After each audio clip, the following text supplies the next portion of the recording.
Mga kabida, isang magandang oras po sa lahat. Welcome po sa aking channel. Ito po, magandang reaksyonan po ito, mga kabida. Nagbanta po ito kong si Congresswoman Jervil Luistro po, ang chairman ng Committee on Justice po, dyan po sa House of Representatives, sa mga bangko po mga kabida na tumanggi po, na ilabas itong mga bank records po ni Vice President Sara Duterte at ng kanyang asawa po na si Attorney Manscarpio, na iko-contempt daw nila mga kabida kung tatanggi po ito at hindi po susunod. Eto, babasahin ko lang muna ito pong article ng ang balita ngayon. Nagbabala si House Committee on Justice Chairperson Jervil Luistro na maaaring maharap sa contempt ang mga bangko na hindi susunod sa utos ng kanyang komite kaugnay ng posibleng paghingi ng bank records ni VP Sara Duterte at ng kanyang asawa na si Attorney Manscarpio. Ayon kay Luistro, may kapangyarihan ang komite na mag-issue ng sabina upang pilitin ang paglalabas ng mga dokumento bilang bahagi ng impeachment proceedings. Yun, malinaw po yun. Sinabi po ni Congresswoman Jervil Luistro po, mga kabida. Ang tanong kasi po dito, absolute ba ang kapangyarihan ng House Committee on Justice para lang po pilitin itong mga bangko, mga kabida, kahit na po meron po silang subpoena power. Tandaan po natin mga kabida, meron pong bank secrecy law, at saka itong Foreign Currency Deposit Act, alright, na nagbigay po ng protection doon po sa mga bank depositors po, mga kabida. Eto, babasahin muna natin, okay, itong kapangyarihan po ng Committee on Justice. Malinaw po mga kabida na ang Committee on Justice ng House of Representatives, binigyan po ng kapangyarihan to conduct inquiries in aid of legislation at mag-issue po ng subpoena, mga kabida. According dito ho sa Article 6, Section 21 ng ating 1987 Constitution, okay? And Article 11 po, accountability of public officers. Ito yung backbone po mga kabida ng House Authority, provides the framework for impeachment including grounds like betrayal of public trust. These provisions are the constitutional backbone of the House Authority. Okay? Plus, meron pa pong support mula sa kanilang House Rules. Ano po yung sinabi ng kanilang House Rules? Rules of procedure in impeachment proceedings, the House Committee on Justice is authorized to conduct hearings, issue subpoena ducis tecum, compel production of documents including relevant impeachment complaints. Alright? Okay. Now, ano po ang pwedeng gawin po ng Vice Presidente dito, mga kabida? Yung kanyang depensa. Of course, pwede ho niyang i-invoke yung kanyang karapatan po, under dito ho sa Bank Secrecy Law. Republic Act 1405. Okay? Anong sinabi po?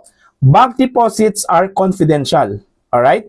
Disclosure allowed only in limited cases. Ano po yung mga, anong tawag po dito?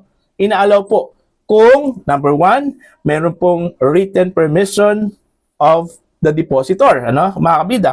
Kung meron pong written consent mula kay Vice President Sara Duterte, maaari pong ilabas yung kanyang bank records dito, mga kabida.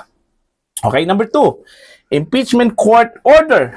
Example, bribery or dereliction of duty, mga kabida. Malinaw po yan, Dalawa po, written consent. Pangalawa, impeachment court order. Wala akong sinabi na Committee on Justice order, mga kabida, So, nasa bank secrecy law yun, mga kabida.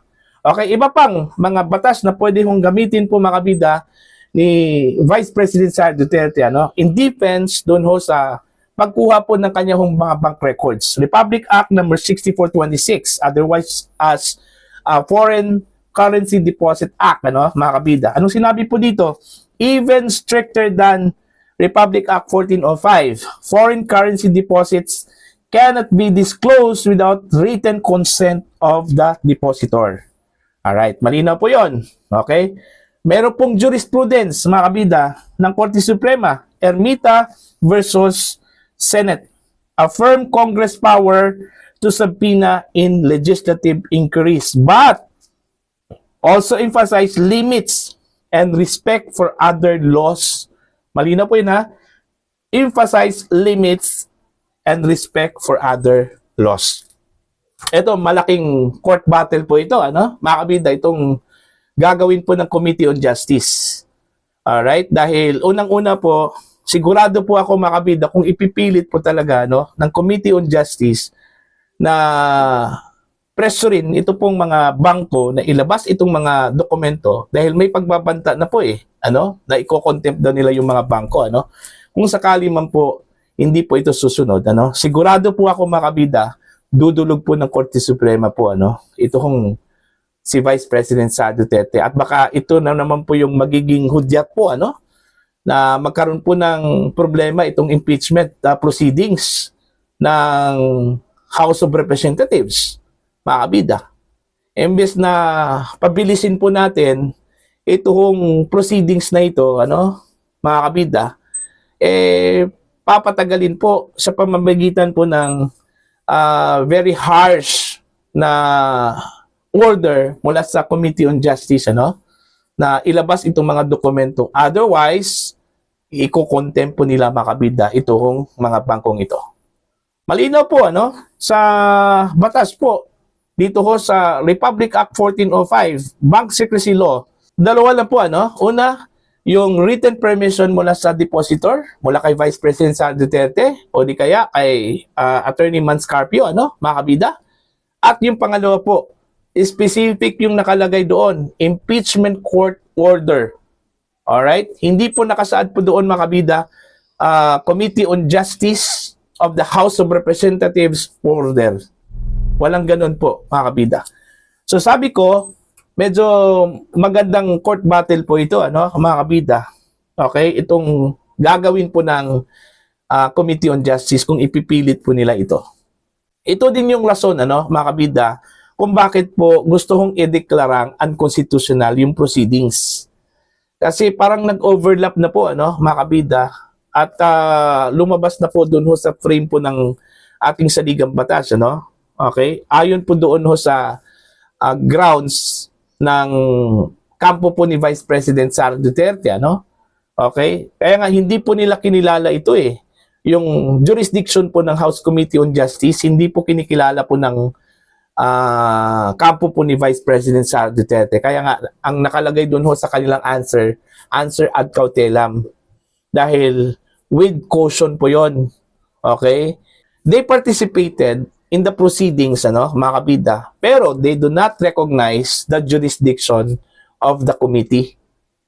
Without prejudice, na pwede ho silang mag-question mga kabida doon po sa Korte Suprema, pwede ho nilang questionin po ang proceedings na ito. Kaya nga doon ho sa kanilang answer po mga kabida, kini-question po nila yung constitutionality po, ano, ng impeachment proceedings. Because ang grounds po nila doon, una, lack of due process at saka yung fairness po, ano, mga kabida. So titingnan po natin to, ano, kasi on March 25, nakatakda po ang unang pagdinig po dito at inimbitahan po nila, ano, ito kung si Vice President Sara Duterte, ano, to face the hearing. Kaso lang, ang pagkakalam ko po, mga kabida, hindi po a-attend dito si Sara Duterte, ano, yung kanyang mga abogado lang po. Okay? Ano po ang mangyayari po dito? Kung hindi po a-attend, ano, ang Vice Presidente, pwede ba nilang i-contempt ang Vice Presidente? No. Hindi po nila pwedeng i-contempt ang Vice Presidente, mga kabida, ano. Kasi unang-una po, may representation naman ang Vice Presidente, ano, yung kanyang mga abogado. Kaso lang, hindi po pwedeng magsalita. Kasi ang gusto nila, mga kabida, ang Vice Presidente po ang magsalita. Siya po ang maglatag po ng ebidensya, no? Pero sa tingin ko po, hindi po haharap po ang Vice Presidente. So, most likely, ang gagawin po ng committee dyan, mas mapabilis po itong proceedings. Kasi pwede ho silang mag-rule po doon, ano, mga kabida, okay, in favor doon ho sa impeachment. At siguro yun naman po siguro yung gusto po, ano, ng kampo po ni Vice President Sara Duterte na uusad itong impeachment proceedings po, ano, mga kabida, most probably, baka gusto po nilang pupunta na po, ano, sa Senado. At doon na po sila magtutuos po, ano, mga kabida. Kasi sinabi po kamakailan lang po, ano, ni Vice President Sara Duterte, ano, na yung magandang battlefield daw, mga kabida, sa Senado, hindi po dyan po sa House of Representatives. Kasi unang-una po, wala po siyang tiwala dyan, ano, mga kabida, sa House of Representatives. Kasi alam po niya na meron na pong prejudgment laban mo sa kanya, ano po, mga kabida. So what's the purpose and what's the use of appearing in front of the committee, ano, na meron na pong prejudgment laban sa kanya, mga kabida, ano. So doon na lang po sila magtutuos sa impeachment court, okay? Kung sakali man po, ito po ay papasa po, mga kabida, dyan po sa plenary. Kasi after the Committee on Justice ruled dito ho sa kanyang probable cause, kung meron man pong probable cause, pupunta yan sa plenary for voting. Alright? Bago po ito, itatransmit po, mga kabida, sa Senado.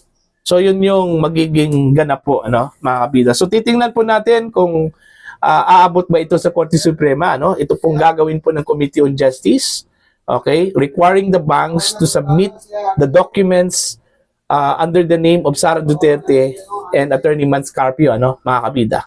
Okay? So para po sa inyo opinion at pananaw, please comment down. Sa mga hindi pa po subscriber po sa akin channel, please subscribe. Just click the subscribe button, click the notification bell, click all para updated po kayo, mga kabida, sa aking mga uploads. Maraming salamat po sa inyo lahat.